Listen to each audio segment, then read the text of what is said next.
The Modifier Report will show you your sales per each modifier option for your products. By default, you will be shown the last 7 days from today, but you can change this date range to any custom range.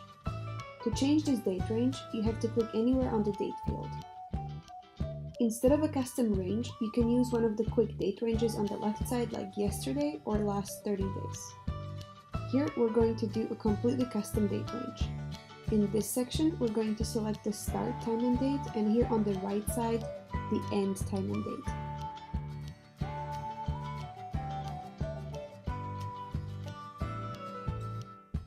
You can choose to view the overall sale amount that the modifiers account for the time period, or you can see this broken down by each individual modifier item.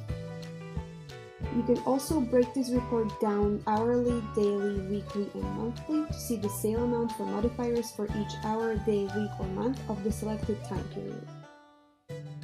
In this report, you can see the location, the modifier, the product to which the modifier was applied, the date range, how many times was this modifier applied during the date range, the undiscounted sale amount for the modifier, and the total sale amount for that modifier after discount. You can export or print this report directly from this page. To access the Modifier Report, go to Reports and click on the 3 dots in the upper right-hand corner.